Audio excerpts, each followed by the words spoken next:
Bismillahirrahmanirrahim. Assalamualaikum warahmatullahi wabarakatuh.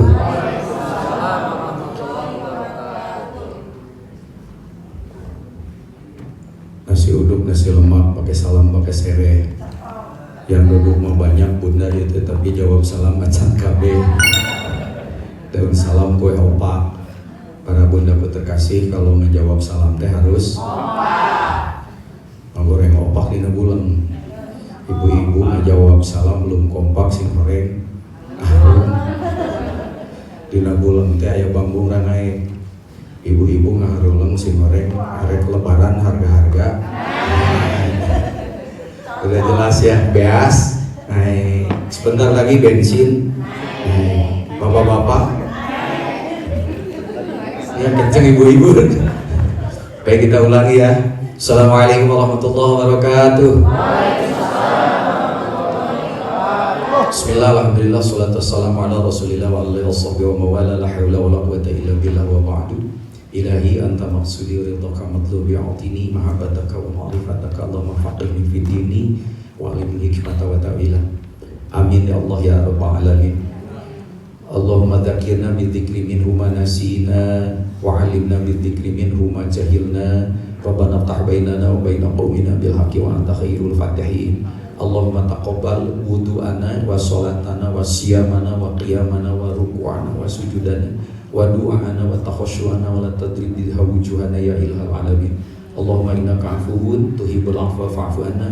Allahumma inna nas'aluka ridhaka wal jannah wa na'udzubika min sakhatika wan nar. Amin ya Allah ya rabbal alamin. Para ayah, anda, bundaku terkasih, mohon maaf mengganggu, karena biasanya kalau sudah makan kita kena ilmu padi. Ini makin berisi, makin merunduk ya. Dan tadi itu kita tidak tahu apakah tadi itu buka atau kesurupan, jadi kita sulit membedakannya. Yang jelas kita bisa hadir di sini, ini harus menjadi nilai ibadah ya.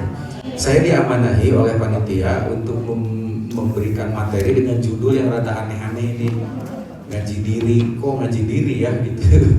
Karena memang ngaji itu ada ngaji denge, ya ada ngaji, kalau ngaji denge gampang, tinggal di pesantren yang sekarang ya pesantren Al-Yutubiyah itu kan pesantren tradisional kalah sekarang. Kalau di pesantren Al-Yutubiyah cuma beda kitabnya ya At-Tiqiyah Taqiyah, wal Instagramiyah gitu ya, wal Wajafiyah, Asmaul Husnanya juga beda. Ya, cuma as-sofi itu asmaul husnanya. Ya. Oh ada, kalau enggak ya lazada. Itu asmaul husna ibu-ibu. Nanti menjelang lebaran saya kira makin dikumandangkan itu. Saya disuruh untuk membedah materi ini, ngaji diri untuk membangun nilai spiritual dalam dunia kerja. Mohon maaf ya, istilah spiritual pertama P-nya jangan hilang. Kalau P-nya hilang jadi spiritual. Ya, ini beda istilah, beda bentuk. Ya, yang kedua, istilah spiritual. Oh gitu ya. Baik. Bahasa kenenya. Ya nggak apa-apa. Sesama biskota tidak saling menggoloi. Baik. Yang kedua, harus dibedakan antara spiritual dengan supranatural itu loh. Kalau supranatural mah terkait dengan padukunan, dukun, paranormal gitu ya. Jadi itu normal ya Pak. Kebatinan gitu. Nah itu ya sebetulnya bapak-bapak tidak perlu ngaji kebatinan karena ini wajah kabatin KB gitu. Dan ini kan guru-gurunya gitu ya. Jadi itu perlu guru deui salah bapak-bapak ya. Spiritual itu sesuatu yang terkait dengan kekuatan yang asli di dalam diri kita, ruh. Dan itu merasa tercantol kepada ilahi, itu masalah spiritual gitu ya. Kerja itu apakah ada spiritualitasnya? Harus. Karena kalau kerja nggak ada nilai atau cantolan spiritualnya, maka kerja hanya sekedar kerja gitu. Nah ini yang harus kita bedah pada malam ini. Bagaimana supaya kerja yang hanya sekedar kerja memiliki cantolan spiritual dan memiliki nilai lebih. Itu kan yang harus kita bedah ya. Baik. Karena itu mari kita lihat, bukan menggurui tapi kita berbagi apa sih yang disebut kerja. Selama ini kita senantiasa kerja itu kan begini, kerja dan bekerja bukan hanya sekedar melakukan tugas atau aktivitas formal di kantor atau perusahaan dengan mendapatkan benefit tertentu untuk tujuan tertentu. Kerja bukan hanya ini, tapi ini hanya harus diliur. Ya, jadi yang disebut kerja adalah totalitas aktivitas kehidupan lahir batin. Ketika mau ngomong batin, maksudnya ini ada fisiknya, ada jiwa atau nafas yang terlibat di dalamnya, ada ruh, dan secara sadar gitu. Kayak bisa aya kerja untuk sadar, ngalinur. Jika bapak-bapak sok ngalinur, kita kerja teu sadar gitu. Ya, kalau dan ibu-ibu suka dilinur, tentu saja itu Pak yang jadi masalahnya. Ya, dalam melakukan sesuatu yang akan menghasilkan 3 hal. 1, hasil pekerjaan, apapun itu. Yang kedua, nilai pekerjaan. Yang ketiga, nah ini dampak pekerjaan. Jadi ini yang disebut dengan kerja gitu dalam perspektif kajian kita. Hanya masalahnya mulai terkait dengan si ini nih, iman. Yang memiliki nilai iman, maka 1, 2, 3 diyakini berurusan dengan Allah dan akhirat. Kalau ada si ini. Ya. Tapi kalau yang tidak memiliki si ini, maka 1, 2, 3 itu diyakini dijalankan dengan tidak mengaitkan dengan Allah dan akhirat. Gawe penting mah duit. Urusan akhirat mah gawe geus kolot. Memeh kolot pae. Ini yang jadi masalah. Karena kadang-kadang kita nunggu insaf itu nunggu usia pensiun. Mungkin dipensiunkan sekaligus ke Allah mau apa? Ini yang jadi masalah gitu. Makanya hati-hati, kehilangan satu ini kehilangan semuanya gitu. Dan banyak orang yang menganggap bahwa kerja itu hanya ini saja. Pokoknya mah aya hasil dinilai, nilainya lain ke Allah nih, ke atasan unggul. Yang berikutnya dampaknya, lu penting mah orang mah. Eta, lu penting mah orang mah. Itu kata-kata yang merusak nilai kerja itu menjadi terputus dari cantolan spiritual. Kenapa harus mengaitkan masalah kerja itu dengan dunia dan akhirat? Tolong pahami makna akhirat itu. Karena akhirat itu lawannya dunia. Kalau dunia segala sesuatunya berujung tapi akan pindah lagi, itu dunia. Sekarang duduk di sini karena dunia, tidak lama lagi kita akan pindah. Iya, pindah ke kamar. Dari kamar nanti pindah ke alam mimpi. Dari alam mimpi pindah lagi karena digugurkan subuh gitu kan. Karena harus sahur, yang sahur itu identik dengan makan. Padahal perintahnya tidak ada pakai dengan makan. Awas. Perintahnya itu adalah bangun sepertiga malam lebih awal. Karena di situ Allah yang menantang untuk sok maneh rek boga kabutuh naon. Di luar waktu itu kita yang DDP-an ka Allah. Apa itu DDP-annya? Udah hati. Ya Allah, gitu. Ya Allah, itu mohon bari permohonan nanti can kabeh tapi geus dibikeun eta DP namanya. Iya panjer. Kalau kita tahu ilmu panjer, ya Allah itu luar biasa. Karena kalau kita tahu itu kunci syukur Pak. Harga motor 20 juta, Bapak DDP-an. Kahiji ngasongkeun DP-na, Bapak direngkuh. Nah, eta motor 20 juta dibikeun ka 3 juta. Ngan upami tos dipasihkeun, punten cicilan tiap bulanna dibayar. Kalau kita tahu ilmu ini Pak kepada Allah, maka kita itu akan begitu. Di DPA. Ya, di DPA. Di DPA dibikeun Pak Allah. Ngan geus dibikeun urang mah poho mayar. Kira-kira yang cicilanna bersyukurnya itu dicabutan deui ku Allah. Jadi, eta teori spiritualitas tina kiribit tadi.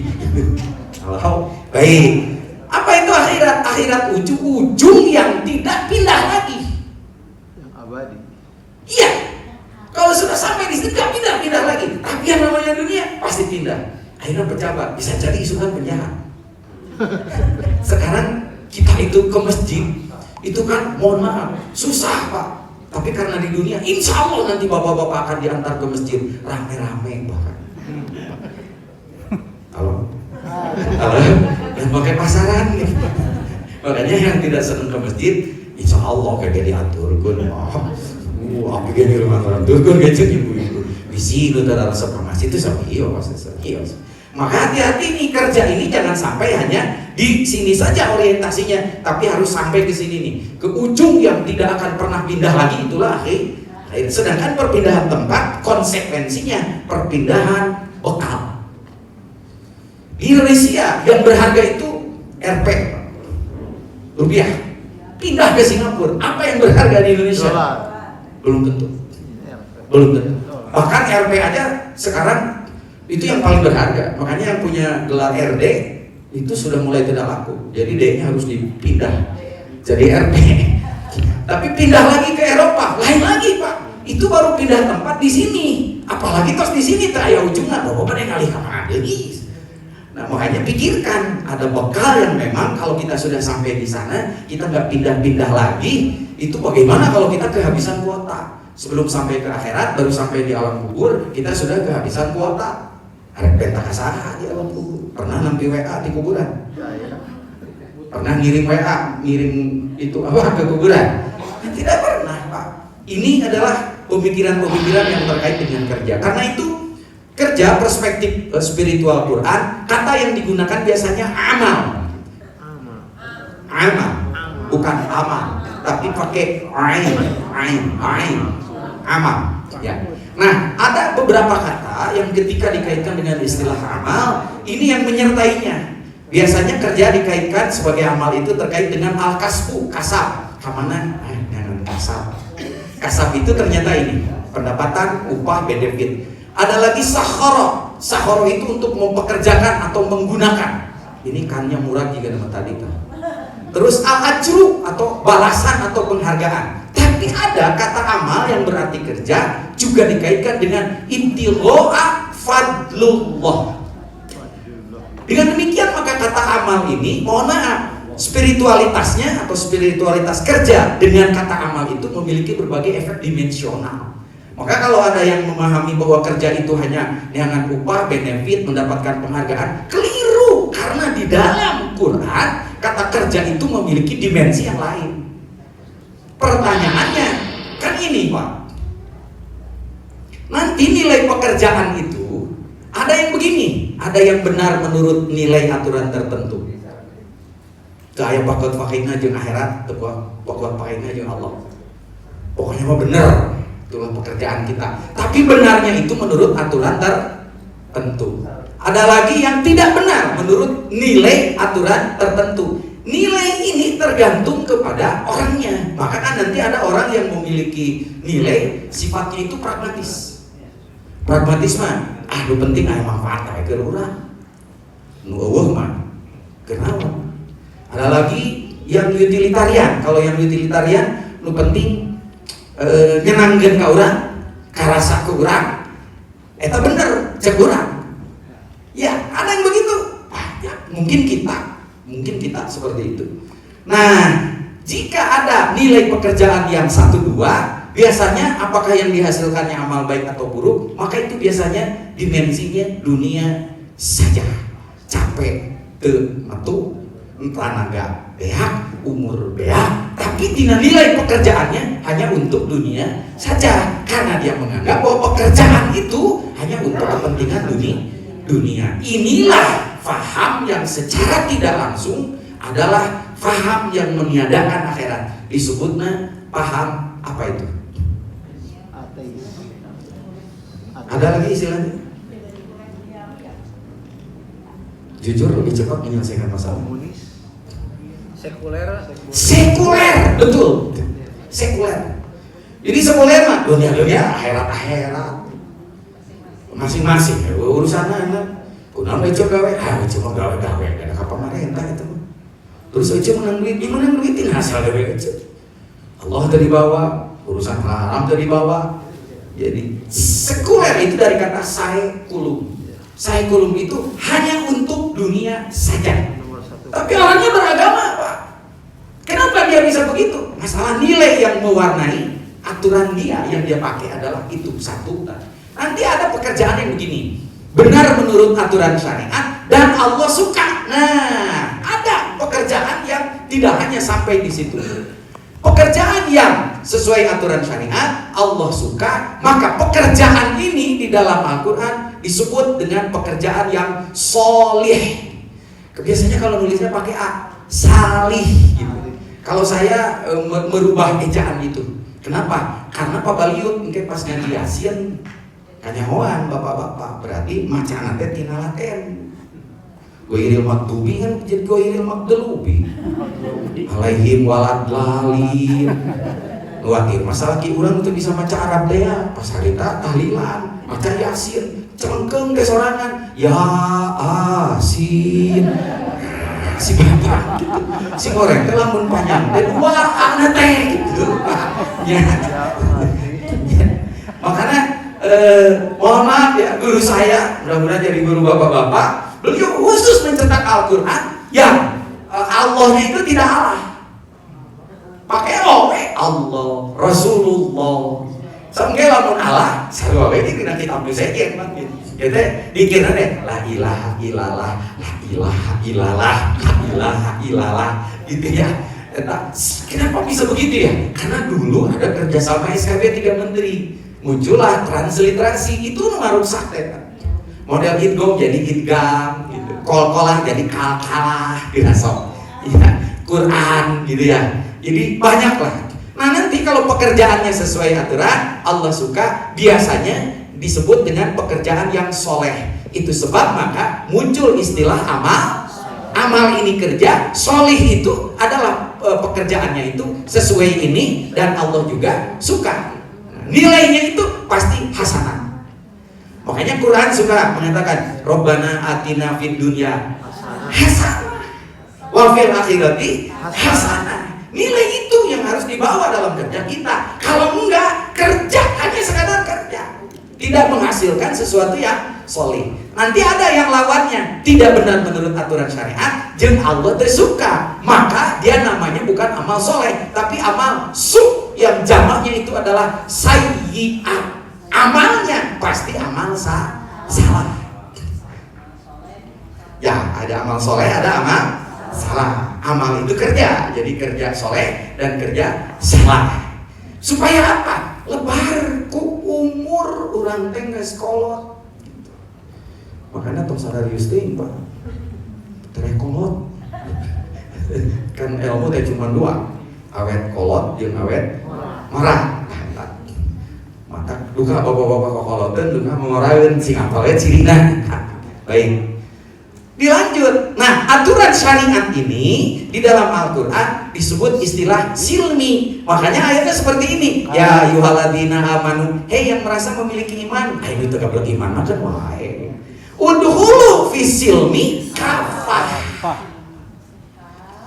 Kafah. Wala tattabi'u khutuwati syaiton. Innahu lakum aduwwun mubin. Hei orang yang merasa memiliki iman. Nah, ini juga puasa nih. Puasa itu tidak kepada semua orang. Tidak kepada semua orang Islam. Ya, ndekir ya ayyuhalladzina aslamu. Tapi ya ayyuhalladzina maka insya Allah yang hadir di sini pada parwasa bari nudutan oge, insya Allah orang-orang yang beriman. Ya, begitu lah. Ya. Kalau masuk kepada silmi, yaitu kepada aturan syariat itu, ulahnya belahnya potong. Kapah semua kedah kapah teh totalitas imam kan dipilihan berapa imam tuh rada-rada teh satu juga aja berapa maka dipakai lu iya we, maka kita tidak akan mendapatkan hasil yang maksimal. Kita lanjut karena kita dikejar waktu. Sukuan yang udah gagal. Ya. Lalu kita lihat dimensi spiritual nilai amal. Pertanyaannya kalau begitu, kan kita teh kerja, ternyata kerja teh totalitas apapun, bukan hanya mengerjakan yang di kantor, bukan hanya melaksanakan tugas dari atasan, tapi kerja teh totalitas dari seluruh kiceu, pelangkah, rengah, pranyuk, segala rupanya yang melibatkan totalitas fisik, nafas, kemudian ruh, maka itu yang disebut kerja. Pertanyaannya, bagaimana menjadikan pekerjaan dunia memiliki nilai akhirat yang disebut hasanat? Itu aja sih sekarang. Jangan sampai ada kata-kata lagi, kamu megawai jika hadir gak dia penting hadir lah stop banget. Saya sih eta ngomong dina jero awak urangnya. Penting mah stop banget we. Barcode gini tolkeun kieu hasil mah sabeut teuing. Mun kan awakna di dieu hate mah teh di mana? Sahanya si eta. Kalau si eta sahabat begitu gawe we pelatihan we nu penting materina diikuti lah ngabsen. Halo, ada yang begitu? Ada kan karunya ngeureunna tuluh sarua tuluna, capek sarua capekna, diuk sarua diukna, tapi di mata Allah nanti beda nilainya. Iya, itu benar hasil hasilnya teh eta we layak mutu layak ya, tidak bermutu makan biaya. Oh, ada istilah meyakin anggaran kan, disebut kali bedah balong segala. Emang anggaran itu juga letak gitu. Ini yang jadi masalah bagi kita. Dan kenapa ada kita yang seperti itu? Kita termasuk saya. Sakapun orang teh gitu, sakapun teu, sakapun edan, sakapun eli, mata hirupna teh edan, mano banding edan, mata hirupna edan. Edan, mano banding edan. Edan-edanan. Iya. Nah kumaha tuh pagawean anu edan untuk boga nilai naon? Cik atuh ayeuna mah supaya semuanya itu memiliki nilai. Ya, ini yang harus kita. Ternyata ada beberapa hal yang bisa kita kerjakan. Pertama, segala pekerjaan kita ya akan harus menjadi amal soleh. Bukan amal salah, bukan amal saja. Awas, lebar. Apalagi yang mau purna bakti dan purna yang lainnya. Pansok nunggu anak kewe orang manus pensiun. Eta si eta ngomong gitu saha dengan awak urang. Nanti akan ketahuan pada dengan kajian ini. Kayak mah kahongkeun, oh si eta sok gitu teh. Nah, yang kedua, ya siapalah namanya boleh lah. Baik, jadikan segala pekerjaan kita menjadi amal soleh tadi ya, gitu. Amal soleh itu apa? Pekerjaan yang benar menurut aturan syariat dan Allah suka. Kasus Sayyidina Umar pada saat musim paceklik, beliau dengan para sahabat itu sudah menimbun beras, tapi bukan untuk ditimbun seperti halnya di negara kita. Engke di mana dijual dengan cara monopoli. Karena monopoli nanti. Ini kekeluar kayak masih eta. Ini kan bandar nyari-nyari, ternyata itu ngumpul kabeh. Kayak di Abu Bakar, di Umar, di Utsman. Semua tidak ada yang ditakuti kecuali Umar, karena Umar mah galak. Cekna maka mengutuslah orang untuk negosiasi. Datang ke Sayyidina Umar. Umar.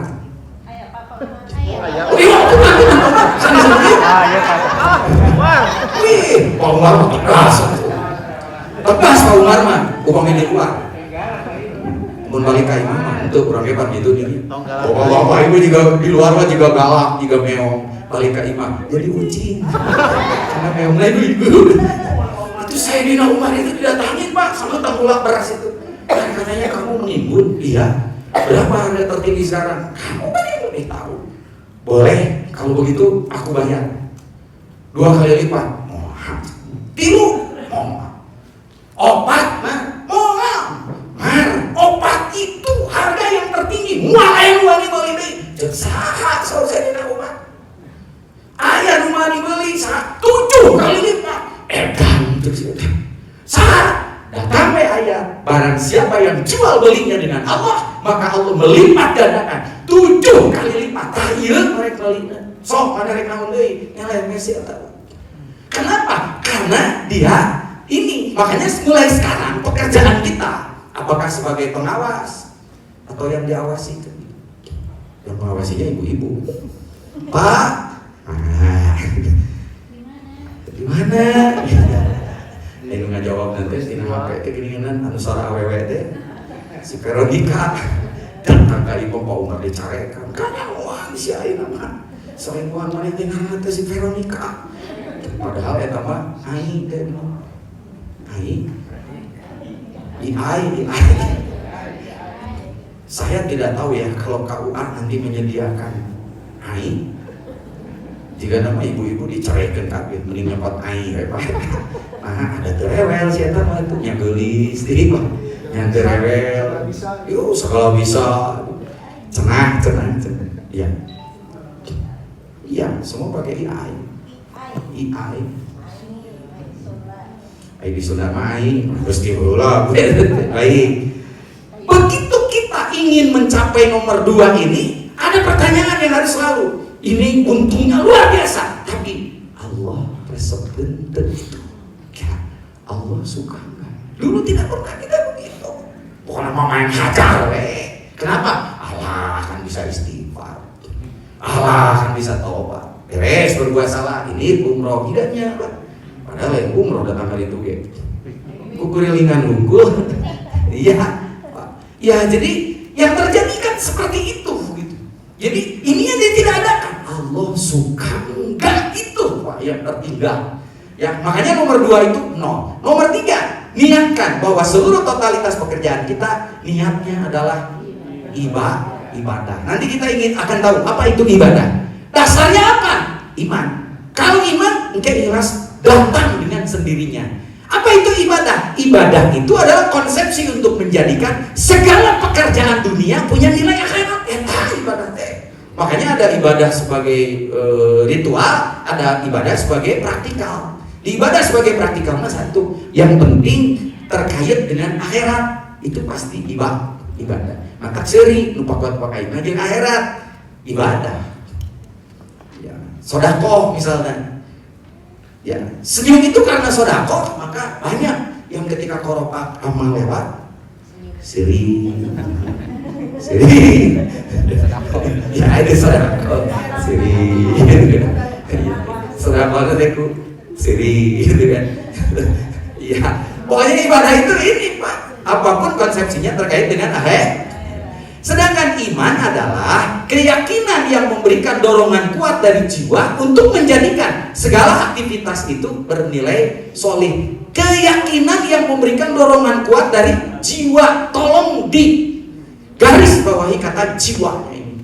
Karena ini nanti yang akan menentukan dia jadi amal soleh atau tidak, ada imannya atau enggak. Nah, aktivitas yang bernilai soleh itu namanya hasanat. Dan pekerjaan yang memiliki nilai hasanat, dia berdampak dunia, berefek akhirat. Kalau enggak begitu, mungkin hanya berdampak dunia. Makanya kita bisa melihat ada orang-orang yang dari segi duniawi hasil Pak. Bahkan saya kamu disungkun kok Allah. Orang sholat duha 12 rakaat. Alhamdulillah hutang namahan. Si eta mah teu salat teu puasa dipere eta ku Allah. Cek urang teh. Beureun kitu urang salat. Ya si eta lagi. Iya, ame dibere. Itu ujian-ujiannya, Pak. Nah, kalau kita ngomong ke jiwa, makanya yang jadi masalah. Kenapa atuh dari jiwa tidak ada dorongan kuat untuk amal soleh? Tapi amal salah mah teu dititah ge jadi kokojokna. Tanya kepada diri sendiri. Mau berbuat baik masih ditunda-tunda. Ya, kenapa ya dorongannya supaya saya salah sama sanes teu bade ieu sapa bieu kamari teh tos nyobian nyeta tuh ya ieu nyeta. Kamari teh bisa tos nyobitan sih abdi teh. Mung kumaha nya eta ya kedua mung kumaha. Saya abdi teh tos nyobitan salat obat mung ka kujeng asam urat. Keur manggeus kolot urat teh geus asam. Iya, ya, makanya kalau saya jawabannya bukan begitu. Tadi saya belum sholat tobat, tapi kebujung asam urat, mumpung ke asam urat, gitu jawabannya. Pak saya waktu itu pada sodako, nyata itu gaji nanti sudah kapotong, mumpung gaji nanti kapotong. Ayo ngambil. Pertanyaannya kenapa di dalam jiwa kita tidak ada dorongan yang kuat untuk beramal soleh, tapi lamun amal salah jeung melebu punten kajeun teuing kolot manehna jadi kokojona. Halo, ada nenek-nenek punten Pak, tinggalnya tidak jauh tuh dari Masjid Al-Jabar. Ada yang jauh dari Masjid Al-Jabar, ada nenek-nenek jauh dari Masjid Al-Jabar. Gilireuna musola, eta ka musola 2 rakaat teu nepi, nakan Al-Jabar eta nepi. Jauh nih, banyak gores nih. Ayo tapi kalau jabaran baik. Selfie unggul dinya teh. Kata tadinya teh lain sholat. Laras pemirsa, selfie ben, maya teh. Sholat apa? Sholat teh pinuh. Si eta. Kenapa ya dari jiwa kita ada yang seperti itu? Kenapa dari jiwa kita yang solehah yang dermajan? Kenapa dari jiwa kita yang sudah mulai tapi tiba-tiba guprak nih? Ada apa dengan jiwa kita? Maka masalahnya ini yang harus kita, bagaimana kita itu ngaji diri yang disebut dengan jiwa itu. Nah hanya jiwanya begitu, boha. Ya ada 2 apa? Apakah dia jiwanya ada sakit atau gila atau sakit jiwa? Tenggung bapak, bapak terang ada diri bapak. Ada sakit atau sakit jiwa. Ada yang kaya banget, ada yang kebangetan kaya. Baik. Jiwa itu tidak lain adalah diri, dan bahasa agama disebut dengan istilah nafsun. Punten bedakeun sareng nafsu. Kalau nafsu sudah konotasinya jelek. Bahkan ada yang menyebut nafsu itu singkatan dari nusok genap-genap hanapeun. Kok tarik dari dia. Tapi benar pada susu aku dua. So, kalau satu tidak bermakna. Ya, bukan su, bukan. Coba sebut dua nana. Halo, tuh kan kajian geus penting, aing ngadenge eta mah da cuing. Mantap tas BG punten, tas BG 100, tas BG 2, eta. Ibarat tas BG 100 mah. Halo. Dibalangkeun ganti nu 2 eta. Oh, ya antum.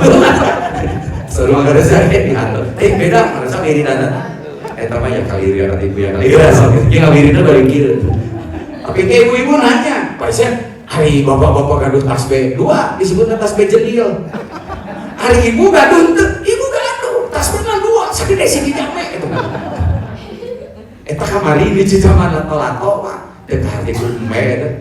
Pan anak urang nih main lato-lato tok tak. Eta ibu-ibu kabaritaeun tapi kan direbut tuh anakna. Begitu dia main kitu nya balun cungur atuh ieu.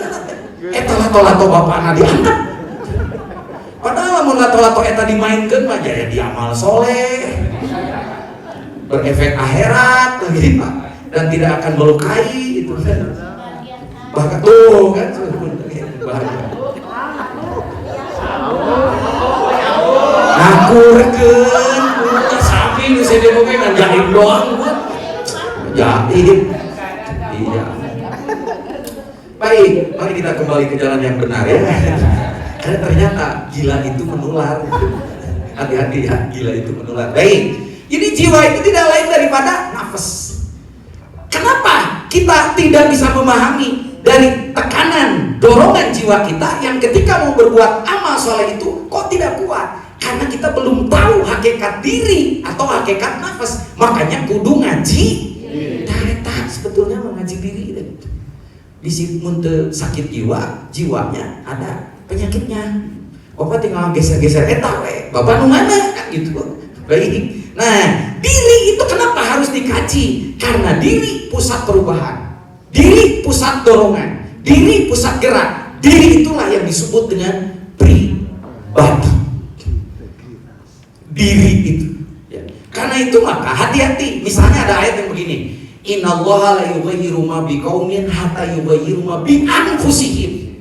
Kenapa tidak bibadanihim? Kenapa tidak biaqlihim?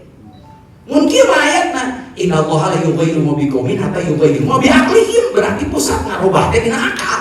Bukan, anfus itu jamak dari nafas. Itulah diri. Maka diri itu pusat. Yang hadir di sini badannya doang, tapi dirinya tidak hadir di sini, hatinya tidak hadir di sini. Itu masalah problem diri.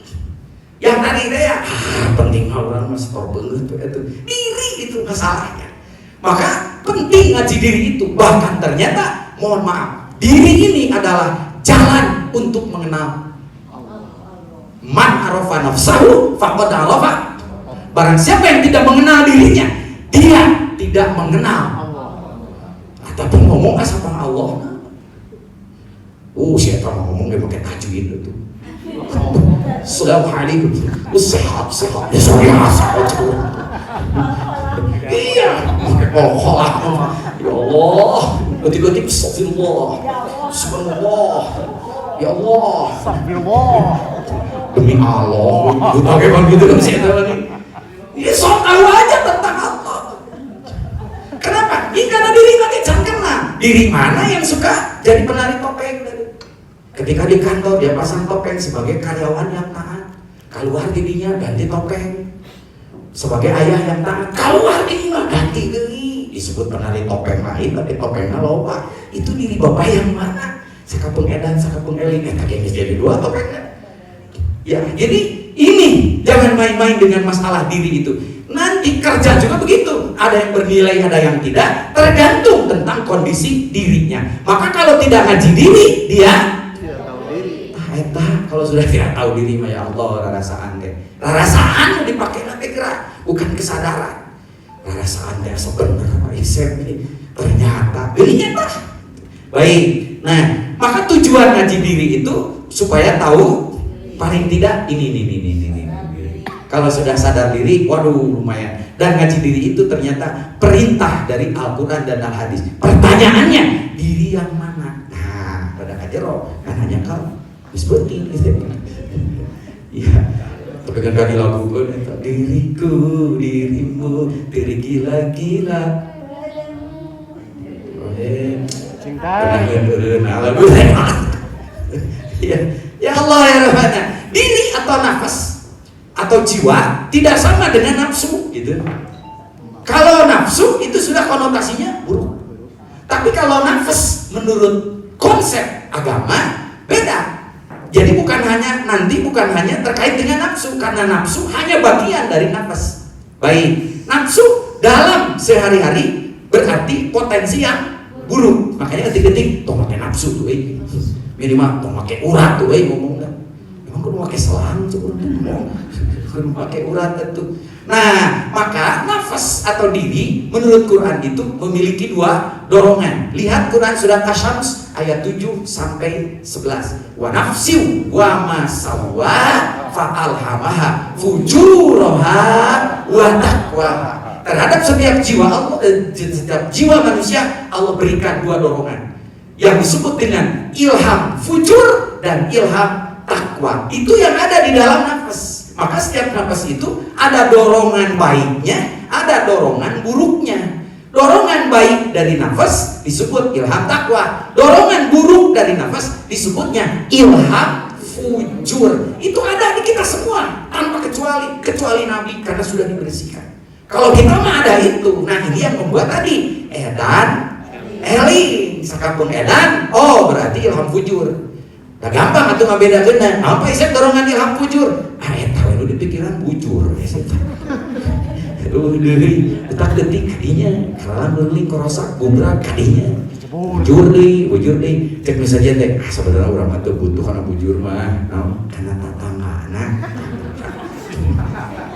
Tapi ya teh atuh bulan puasa, istighfar, astagfirullah, alhamdulillah, eta ilham takwa. Nah, bet astagfirullah, dosa. Nah, alhamdulillah, vitamin A. Bujur itu vitamin A. Kan kalau ningali bujur, maka engke lamun ngabatalan puasa, korma eueuh, eta we Allahumma asuntu, logika aman tuh. Ya, korma. Ya, boleh lah. Nah, kalau dorongan buruk itu disebut al-hawa, maka yang harus ditahan, dikendalikan, yang jangan dituruti itu hawa. Makanya istilahnya hawa nafsu. Eta kedah dijauhan. Hawa takwa nama ulah. Hawa nafsunya itu yang jelek. Makanya jangan salah. Setiap nafsu itu ada baiknya, ada buruknya. Lanjut. Makanya kata untuk hawa itu pasti la tattabi'u ahwa'a wa nahan nafsa anil hawa dan seterusnya dan seterusnya.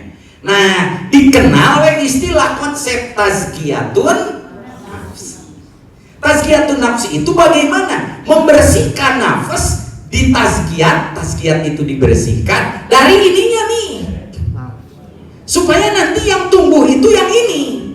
Kenapa? Karena kalau nafsu itu dibunuh, hati-hati. Kalau nafsu itu dibunuh, dimatikan, kita nggak punya keinginan. Iya. Ini ambisi. Ya, ambisi itu bagian dari nafsu. Cuma nanti ambisinya fujur atau takwa. Ambisinya karena fujur atau kadinya gitu. Nah, yang harus dibersihkan itu yang al-fujurnya ini. Dibersihkan dengan konsep tazkiyatun nafsi. Maka jangan hati-hati mengendalikan nafsu. Kalau gitu kita bunuh aja nafsunya. Enggak bisa kata Imam Ghazali. Karena nafsu itu membuat kita punya keinginan. Contoh, nafsu makan. Berarti ada baiknya, ada buruknya. Nah, yang buruknya ini yang harus kita bersihkan, kita tekan sehingga nafsu makannya, yang dimakannya, yang baik-baik saja. Tapi kalau tidak dikendalikan, maka segala didahar, aspal didahar, beton didahar, Pak. Iya, tah Pak. Berarti iya tah ngegayam nanti. Gurang model kamari eta, urang mah punten. ngagoreng ge paling minyak teh 1 kilo si eta mah tuh 2 tangki sakali ngagelok tuh apa nih ibu-ibu teh kebagian minyak ku si eta itu baru nafsu makan Pak. Si eta mah gitu Pak. Ya, jadi hati-hati dengan nafsu ini. Di satu sisi anugerah, di satu sisi mohon maaf ya musibah nafsu ini. Baik. Nah, maka kalau begitu Pak Isan, ari pusat jiwa di mana? Pusat jiwa itu di kolbu. Teh bahasa sadidinten sok diterjemahkan hati tenang naon, meskipun belum benar semuanya, tapi paling tidak mendekati gitu. Kolbu teh nan belum tepat juga karena mentang-mentang tos pelatihan. Terus kan bahasana hati teh kol, engke arek nyamal goreng. Lebaran datang ketegang daging kan pada ngagale kolbu sapi pada di sambal goreng ulang tapi paling tidak kenapa kita ini makanya kalau ejaannya pakai latte ternyata bukan kolbu jadi kalbu sedangkan kolbu dengan kalbu beda kalbu mah gogok maka siraman kalbu di banyur kui pasti asin eta yang benar itu siraman kolbu gara-gara transliterasi rusak Pak bahasa Arab kita itu ya pertanyaannya ke eta malah urusan si etanya urusan lembaga bahasa ini mah kita kalau sekarang pusat kendali itu ada di jiwa itu pusatnya ada di kolbu dalam bahasa sehari-hari berarti hati maka pastikan ari hate aya di mana eta heula supaya istighfar ge jelas sasaranna da si eta ngaco gede. Kalau istighfar tidak jelas sasarannya kepada jiwa, maka istighfar itu jika tembakan tapi tidak jelas itu kemana sasarannya begitu Pak. Pertanyaannya, hari ibu-ibu gaduh hate itu. Gaduh, sok jadi hate. Berarti boga hate. Ibu sok jadi cangkeng. Berarti boga cangkeng. Ini kayak cangkeng. Geus teu boga cangkeng. Ini kan kebeut. Kebeut hate. Mau jadi cangkeng, paling jadi tuur. Karena baheula langsing ayeuna. Langsing. Ini kan diperdebatkan. Kolbu itu ini. Cek urang mah sederhana we. Ketika kita nyeri hate eta leungeun lompatna ka mana? Berarti di dinya hate. Oh. Si Bunda geus mimiti kakarayangan. Begitu kita sakit hati punten panangan urang lompatna ka mana? Ka dieu. Bas. Iya. Pernah ucu abdi mah nyeri hati. Jadi gua ke RSJ. Ieu jelema teu apal nu mana hulu. Kang abdi mah nyeri hati. Itu sudah isyarat dari Allah bahwa qalbu itu di sini. Loh, Pak Sep, kalau di sini nggak ada qalbu, yang ada jantung. Iya, kata Imam Ghazali, qalbu itu ada dua. Ada qalbun sonburiyun, ada qalbun nuroniyun. Awas. Qalbun sonburiyun adalah qalbu dalam bentuk fisik yang seperti buah sonburi. Jadi sonburi itu nama buah. Jika kumaha buah sonburi, ya kieu. Mun dina jero dada, nu kitu teh berarti jantung. Maka kata Imam Ghazali, betul, qalbu secara fisik itu adalah jantung yang kalau jantung itu meskipun segumpal daging, kalau dia rusak seluruh tubuhmu. Jangankan seluruh jantung fisik itu rusak, punten salurannya satu tersumbat, di bypass, di ring.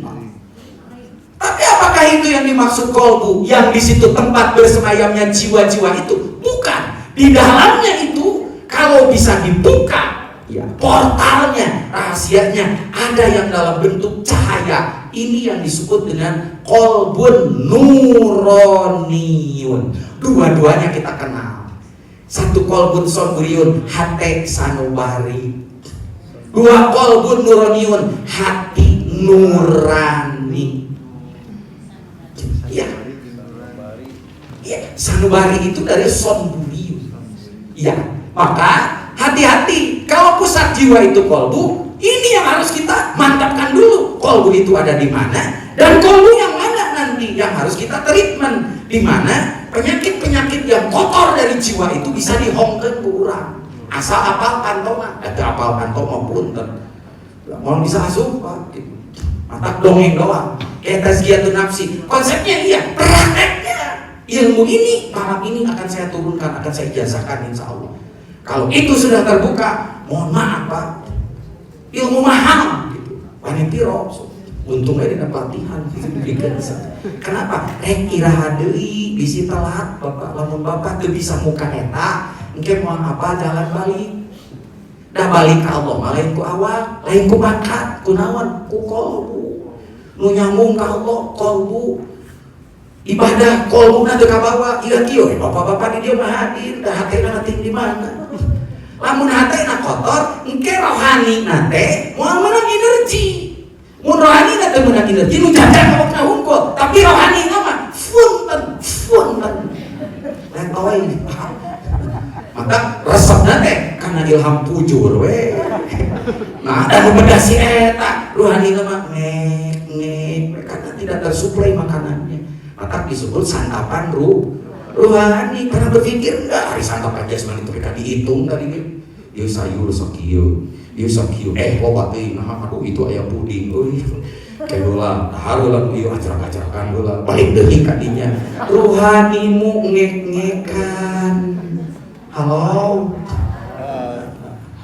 Mari kita lanjutkan. Kela Pak Iset, ayeuna mah kudu make ilustrasi lah. Nah, ini ilustrasinya. Ini tubuh kita, baiklah pasagi oke juga ibu-ibu geus pasagi mah juga SpongeBob. Nah, di dalam tubuh kita itu ini ketika di kandungan ini sudah dibuat oleh Allah. Padahal ada yang sudah lebih dulu ada, sebelum tubuhmu ada. Itulah ruh. Jadi ruh itu sesuatu yang ada sebelum tubuhmu ada. Dan dia akan tetap ada meskipun tubuhmu sudah tidak ada. Dan tubuh mah punten aya nate karena pernikahan. Tina pernikahan punten pasti eudeup-eudeukan. Sebutlah itu udah geus penting ya. Ya nu berakit-rakit ke hulu, berenang ke tepian, bersakit-sakit nu ngajuru, bersenang-senang nu eudeup-eudeukan. Berarti tina eudeup-eudeukan pelenung we. Hamil 3 bulan 10 hari baru ini diturunkan oleh Allah. Gejlik tadi. Makanya kalau kita punya anak, punya mantu, kalau mau disambut jangan 7 bulanan, 4 bulanan, karena pada saat Allah menurunkan ini, ya, ini mah sudah ada dari dulu gitu. Ini disebut dengan ruh al-munazzalah. Ini hidup, Pak Isan, hidup, tapi ini hidupnya hanya memiliki ruh yang disebut ruh biologis atau ruhul hayat. Ruhul hayat akan hadir dibikeun tatangkalan dibere ruhul hayat, ngaranna ruh nabati, sasatoan dibere ruhul hayat, namanya ruh hayawani. Tapi manusia diberi ruh yang tidak diberikan kepada makhluk yang lain. Inilah yang disebut ruh al-munazzalah. Dan karena diberi ruh ini, maka kita itu menjadi wakil Allah. Khalifah.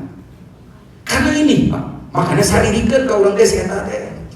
Saha? Setan, iblis, malaikat yang berboga nafsu mah geuleuh ka urang teh. Nah, tadi dibere awak, yang tadi dibere roh ieu, mata ieu nu mahal teh. Ini yang membuat kita itu mahal. Hanya ketika ini adalah jasad kita, ruh ini masuk, begitu ruh dengan jasad menyatu, punten muncul agregat yang ketiga yang merupakan batas dan pengikat antara tubuh dengan ruh. Ini namanya jismani, ini namanya ruhani. Yang merah ini batas antara ini dengan ini. Ini yang disebut dengan nafsani, Pak. Maka komponen tubuh manusia ada 3: jasmani, ruhani, nafsani. Ruhani tinggi sekali. Ruhani mah hiji we hayang nate insaf balik ke Allah, hayang tobat, hayang memperbaiki, itu rasa ruhani. Maka kalau ada orang yang di usia sekian muncul rasa, itu rasa ruhaninya Pak yang keluar. Tapi kalau rasa jasmani, mohon maaf, aku udah menah nage Pak Isa biar beka jam 9:30, lumban 9:10 teh, aduh jasmani mah geus karek kesekeng gitu. Komo tadi antara dahar jeung kasurupan teh. Maka ayeuna teh kieu we nunutan deui. Bahkan jismani itu tambah tua, tambah repot Pak. Nah kalau ruhani ini tidak kita urus, maka yang akan berkuasa itu nafsani. Kenapa saya kasih tanda antara positif dan negatif yang namanya nafsani ini? Karena dia itu memiliki karakter negatif, yaitu karakter nafsu yang berpihak kepada tubuh. Sedangkan yang positif, karakter nafsu yang berpihak kepada ruhani. Ruhani mah suci, badan mah kotor. Nafsani dia berpihak kepada ruh dan kepada jasmani. Makanya kapendang lain nama nusok edan eling teh berarti si ieu nafsani. Dan ieu mah eling terus. Mun ieu edan terus, ieu mah yang senang. Ayeuna ge geus hayang ngagoler atuh. Komong ge subuh ka isep neruskeun deui, ayeuna ge geus tuluh atuh. Gitu si eta mah. Tapi cek ieu teh ge heula euy, boa-boa ieu teh ilmu keur diteangan ku urang, keur pibekleun paeh. Da paeh mah kita nu nyangharep ieu teh ka Allah. Kumaha lamun ieu teu apal balik? Cek si eta teh cing ngajedog heula kitu. Kayak korejat deui. Ngagoler deui kitu we si ieu mah. Tapi kayak unggil kiamah ge gitu. Ya, ngeri. Akhirnya ruhani ini banyak yang dia itu tertidur dan bangun-bangun ketika dia sudah di alam kubur. An-nasu niyamun idza mata intabahu. Ruhani manusia itu rata-rata dalam keadaan tidur. Idza mata intabahu. Begitu dia di alam kubur, intabahu kakara cengkat geuning ieu teh paeh teh eta jadi masalah. Tuh nyebutkeun paeh macam pelimpa. Oh, sieun ka bae kumaha teh. Padahal tidak perlu takut, yang penting kita tahu bagaimana caranya untuk menghadapi yang satu itu. Baik. Nah, Pak, yang jadi masalah ternyata nafas ini banyak. Al-Quran mencatat ada 7, Pak. Nafsu teh 7. Jadi di lapisan ini ada 7 lapis lagi. Lapisan yang ke sini makin dekat ke tubuh, lapisan yang ke sini makin dekat ke ruh.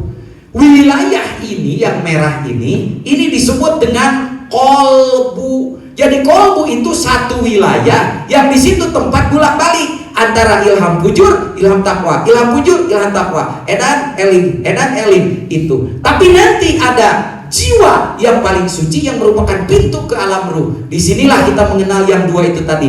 Ada kolbun sonburiun fisik, tapi ada kolbun nuroniun pintu ke alam ruh. Nah ini kadang-kadang ini yang tidak kita treatment. Kita lebih banyak treatmentnya itu di sini. Baik.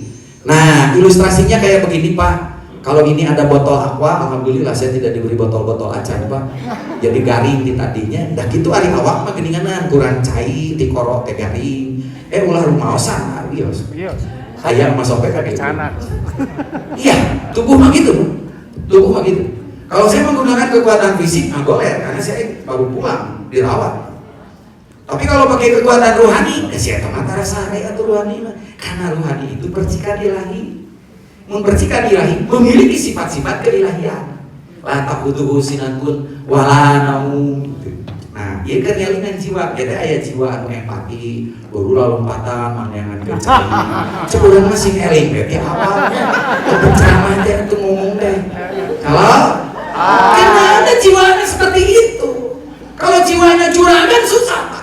Tapi kalau jiwanya khidamah, mohon maaf, siapapun pasti akan disantuni. Kenapa? Ada kudu aya contoh.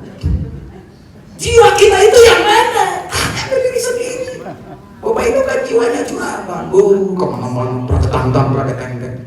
Aya jelema nu tusun tangan teh, tapi adi kieukeun mah ge. Nah, Bapak jiwanya itu jiwa yang nanti akan ketemu di sini, Pak.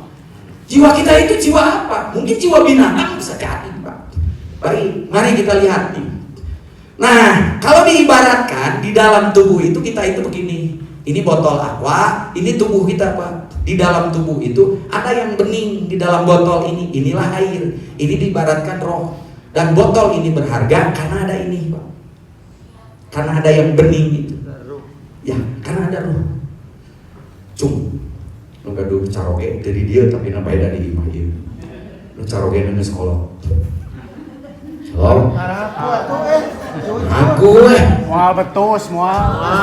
Ya. Terus latong salaki itulah cung saha nu boga pamajikan nu geus kolot. Geus limawa. Tara dibawa. Halo. Pertarusanana. Nah di Paleria kene. Halo. Nah Nah, dipiara kayaknya. Lebar kulitna. Lumayan sih Bu, astagfirullah. Alhamdulillah. Sakinah saking geus kolotin nah, kira-kira. Punten Pak, karena aya keneh ieu anta. Nya. Mun salah ibu geus eueur etaan. Moal dibarikeun juga nyarawah ribi ka DKM. Punten itu caroge abdi meninggal pangumumkeun, padahal mah buru-buru singkirkeun di imah kitu Pak, ngapumolapan. Nah, dihargaan karena aya keneh rohan. Da geus eueur rohan mah punten, kajeun teuing ora keneh ge disingkirkeun di imah neangan leuwih. Daek digeugepan pun geus eueur rohan. Kalau begitu sadar enggak? Berarti yang berharga di mata Allah itu apa? Nah, untuk Bapak diabaikan, aing ngurus jismani ya Allah. Punten aya flex sautik buburu ka salon biuti.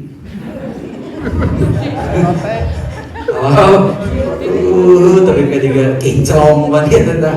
Pedikur, Kayak pedicure video di soledad. Iya, sering berak. Iya, glowing. Hari rohanimu bopeng tidak pernah kamu rawat. Rek di mana dirawat? Ini yang jadi masalah bagi kita, Pak. Nah, tetapi ketika kita ingin masuk ke alam ruhani, kenapa alam ruhani itu penting? Hidayah ada di alam ruhani. Semua hidayah dalam bentuk cahaya dari hasil pengajian itu makanan ruhani, Pak. Nih, kayak sekarang. Ini adalah menu-menu nuku ruhani teh keur ditungguan, Pak.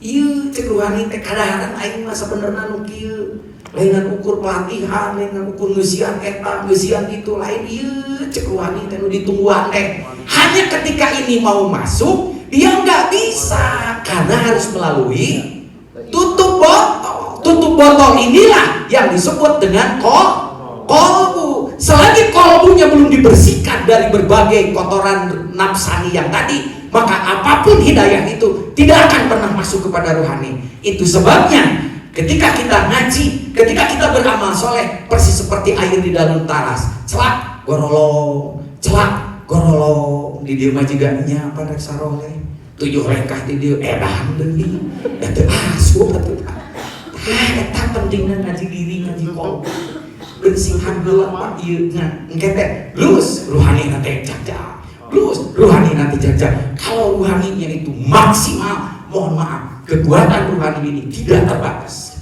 Maka kita bisa melihat orang-orang tua kita yang gizi kurang dari hidup zaman baheula, tapi kenapa dia bisa melahirkan kita orang-orang yang berhasil. Duitnya terbatas, orang mengalir ya, gajinya dia tinggi mana nama pegawai negeri Allah. Ya Allah urusan, tapi bisa menyekolahkan kita. Orang sakit gaji, pangkat luhur, golongan-golongan obat, bahkan bisa dapatkan KBH golongan nanti. Obat F, ayah golongan obat F. Iya, tapi kenapa duit merasa tidak cukup, anak-anak ngarajakeun? Ada apa? Ini Pak, bersih ya nah. Mata kekuatan nanti yang Allah dan iya kekuatan yang harus. Ini Pak rahasianya. Maka kalau begitu pertanyaannya kenalah imatos ararapa. Aya kolbun salim, aya kolbun marid, aya kolbun mayit. Yang jadi masalah itu kan ini Pak. 7 nafsu itu Bapak harus tahu letaknya ada di mana, karakternya seperti apa. Karena dia menjadi drive, motivasi dan gerak kita, maka kita harus apa nanti? Yang menggerakkan Bapak itu apa? Sehingga Bapak sombong. Sehingga Bapak sok tahu, udah tahu sok lagi. Nih. Pertama, ada nafas lawamah. Atau dari bawah, saya mulai dari bawah. Dah bima sok resep dihanap. Kecuali daminati lada. Pengalaman. Ya, ngomong mah kudu pengalaman bisa jadi fitnah. Panayan resepna daminati lada. Mimitina tina dada. Halo? Hai. Ada yang disebut nafsu kamilah. Tempatnya di puncak kepala, di ubun-ubun di dia. Di dia, ya. Nafsu kamilah itu, ini yang negatifnya aja ya. Kan bae nu hade nama gege kapena. Dia selalu ingin perfect, ingin sempurna. Jadi lamun nafsu si eta teu dipiceun anu gorengna, hayangna teh perfect, hayang sampurna, tapi di mata manusia. Ya, hayang kapuji, pupujian padahal nu pantes dipuji mahal. Maka orang yang seperti ini biar tekor asal soal. Naon tak nafsu kamilah. Tak kaya jelema, penting ada ngambeng pe urang. Si eta Kamilah. Si Kamilah ngagerem yang teh ka dieu. Penting mah hadir pelatihan mah gitu-gitu kene. Komo pelatihan gitu naon lah urang nu teu penting sebenarnya mun kitu mah. Si eta. Tapi lamun aya pimpinan, si eta mah nu gawe mah urang, tapi pan mau coblak mah si eta. Halo? Tapi baiknya itu luar biasa. Ada orang yang nafsu kamilahnya itu sempurna. Maka ketika dia menghadapi Allah, baru dia perfect. Jadi lain dari penjelma wungkul, jika ibu-ibu dia mah pun tanpa mereka lebaran kayak kasalon diuti dia tadi di tamahan, di dempulan, darah kok kayak. Tapi begitu menghadapi Allah, ini nafsu yang keliru. Naik ke atas, ada nafsu dua kening sini. Di dia. Di dia. Ini yang disebut dengan nafsu amaroh. Quran surat Yusuf ayat 53. Antara dua kening. Orientasinya materi, duniawi, syahwat, nyaman. Di dia nafsu. Mantakan sih ieu mah punten balana loba. Iya.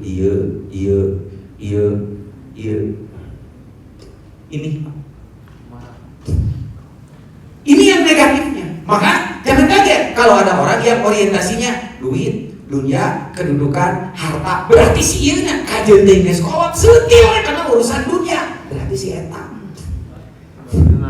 Ya. Yang kelima, ada nafsu mardiyah di tengah dada di sini. Nafsu ini buruknya tidak ridho memaafkan orang lain padahal dia yang salah. Orangnya pendenda, Pak. Urus tunjuk, di teh aman teh. Cek si eta geus kapangih gini anu minta reujeul teh eta nya. Dihampura macan ku cek. Cek mungku ku aing dihampura. Mungku para bicara. Depak ala botak sariawan cek urang jayur. Manehna nu kudu nage depak ka aing atuh. Weuh, si eta mah kitu, Pak. Naik deui ka luhur. Nih, ini nafsu di tengah dada. Nanti ada nafsu rodiyah. Rodiyah itu di atas susu kanan. Baiklah seperti ini. Susu kanan di sini, Pak. Susu kanan. Ya, punten balikeun, Pak. Balikeun. Amun dikieukeun mah jadi belah kiri. Di atas susu kanan ada nafsu rodiyah. Rodiyah itu enggak ridho dinasehatan. Tajda kieu eta kadengena caritaan Pak Isep singgel bet gitu kan ceuling. Si eta Pak mung di papatahan si eta. Iya, nafsu rodiyah teh ridho di papatahan. Hayang geurah geus 5 menit tuh. Si eta aduh gue banget eta Pak Isep euy.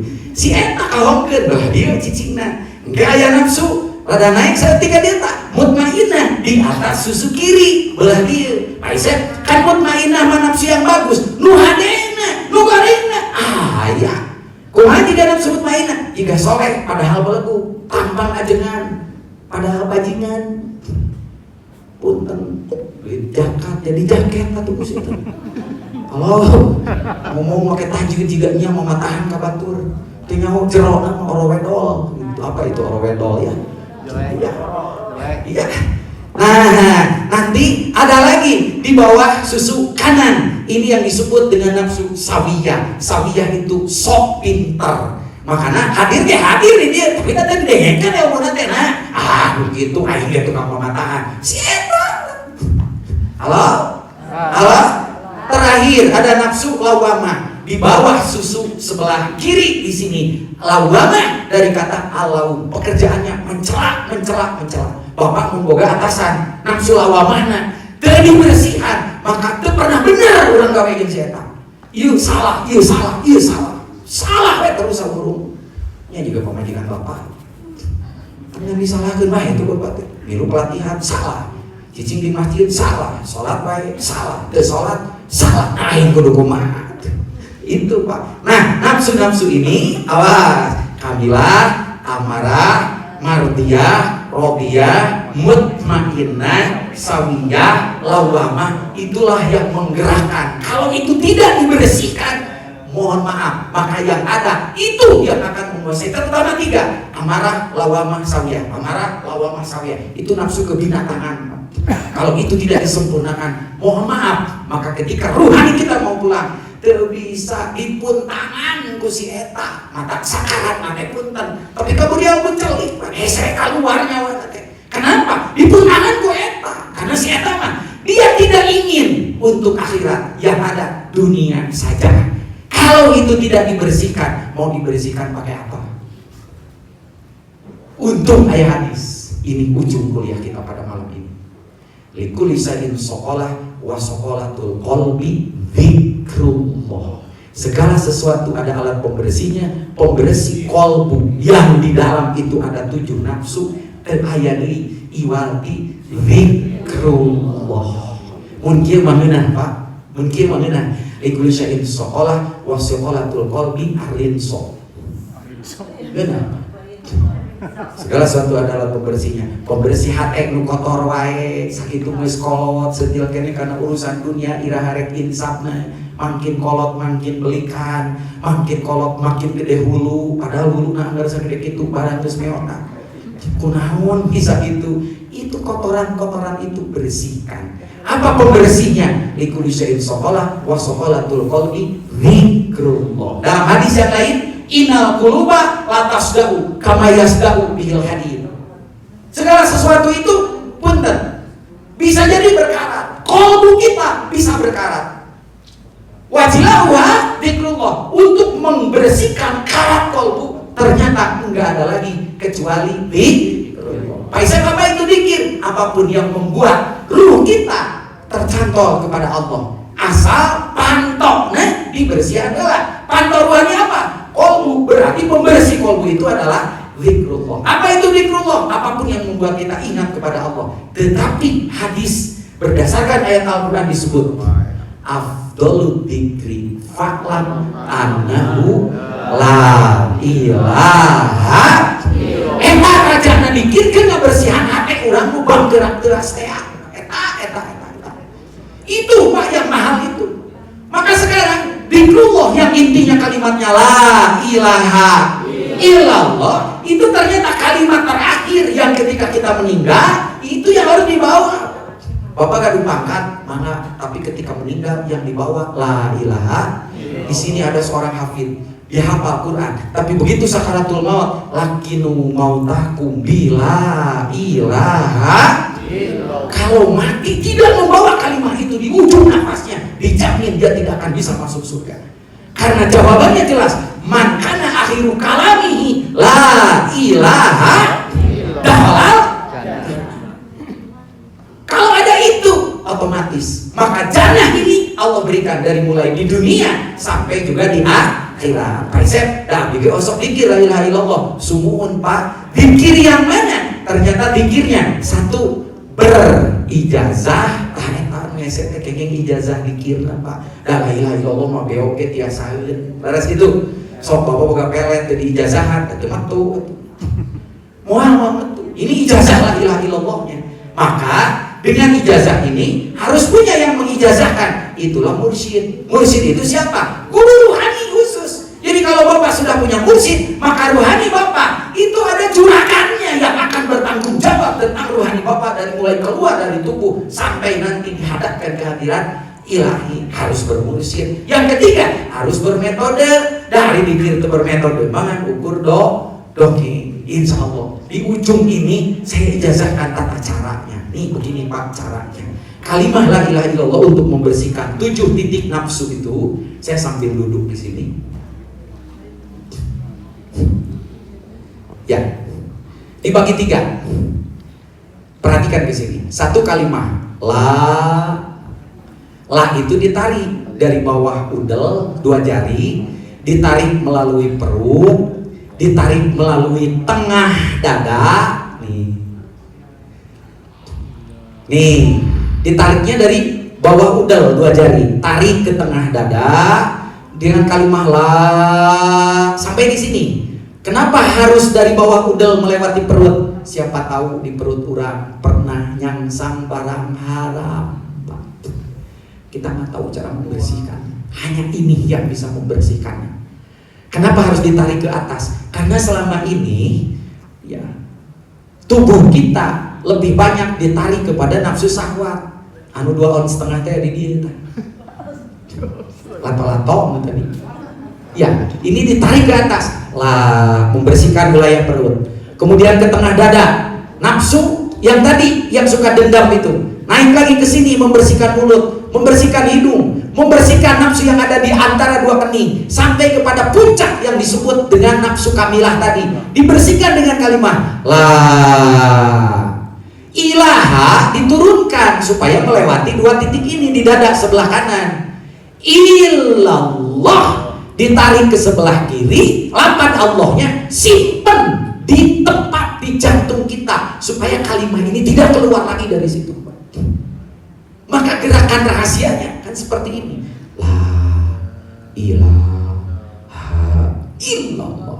La ilaha illallah.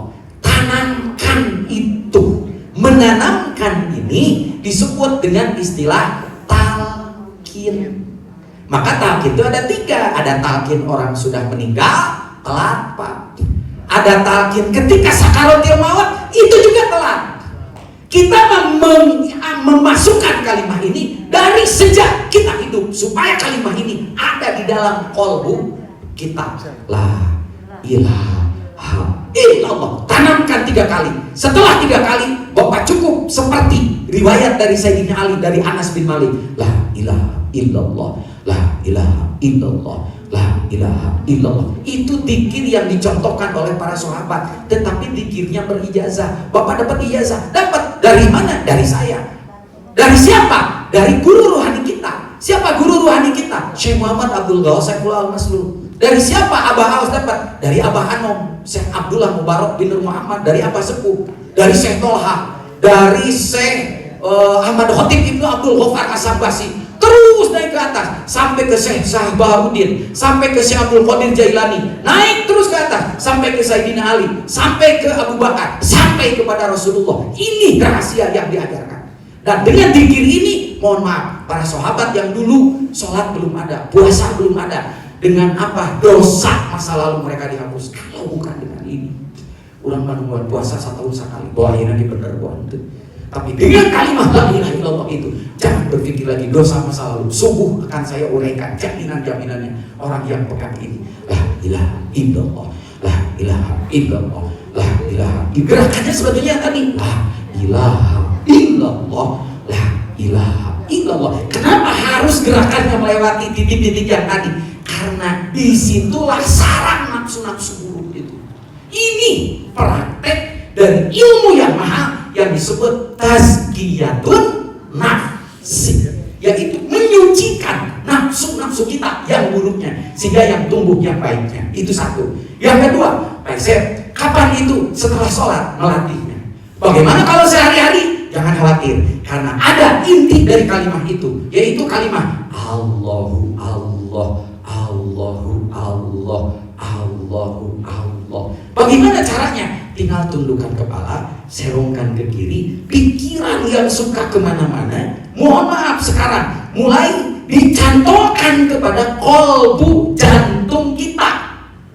Itu yang praktek khusus itu, karena pikiran suka kemana-mana. Begitu kita ke sana, tahan nafas, Bapak akan mendengar suara yang ini. Suara apa itu? Jantung kita. Nah, dengan detak suara jantung itu, masukkan kalimat sakti ini. Allahu Allah, Allahu Allah, Allahu Allah, Allahu Allah. Hilangkan suaranya Pak, hilangkan gerakan. Dia sudah ada di dalam. Ini yang disebut dengan zikir yang tersembunyi. Inilah yang disebut puncak ibadah ikhlas. Karena nggak ada yang tahu, kan nggak ada suara, nggak ada gerakan. Oh iya, maka tinggal ikene. Ini mah enggak. Itulah orang yang dalam keadaan duduk, berdiri, dia bisa berzikir. Dan setiap detak jantungnya hanya berisi Allah, Allah, Allah, Allah, Allah, Allah. Sama melatihnya setelah sholat. Prakteknya sehari-hari mulai malam ini tidak lepas lagi kita dengan kalimat itu. Bahkan itu yang akan menghantarkan kita kepada Allah. Ayahandaku terkasih, para bundaku terkasih yang masih terbangun, maka ayo saya ijazahkan kalimat ini. Yang belum sempurna nanti sungguh kita sempurnakan. Yang sekarang tinggal diikuti. Insya Allah kalimat ini diijazahkan. Dengan ijazah ini bapak-bapak sudah sah menggunakan teknik tazkiyatun nafsi yang memiliki sanad. Nanti kunci-kuncinya, kedahsyatannya, jaminannya sungguh akan kita uraikan. Mari kita akhiri sesi ini dengan sama-sama berdoa kehadirat Allah Subhanahu wa taala. Allahumma shalli wa sallim wa barik amin. Sholatan tujina biha min jami'il ahwali wal afat. Taqdana biha jami'al hajat tutahhiruna min jami'i sayyi'at. Tarfa'una biyadaka ala darajatu baluguna biha. Sobayat min jami'il khairat bil hayat wa ba'dal mamat. Allahumma nawwir qulubana binuri hidayatika kama nawwartal arda binuri syamsika abadan abada bi rahmatika ya arhamar rahimin. Rabbana la tuzigh qulubana ba'da idh hadaitana wa hab lana min ladunka rahmah innaka antal wahhab. Rabbana atina fid dunya hasanah wa fil akhirati hasanah wa qina adzabannar. Subhana rabbika rabbil izzati amma yasifun wa salamun alal mursalin walhamdulillahi rabbil alamin. Wassalamualaikum warahmatullahi wabarakatuh.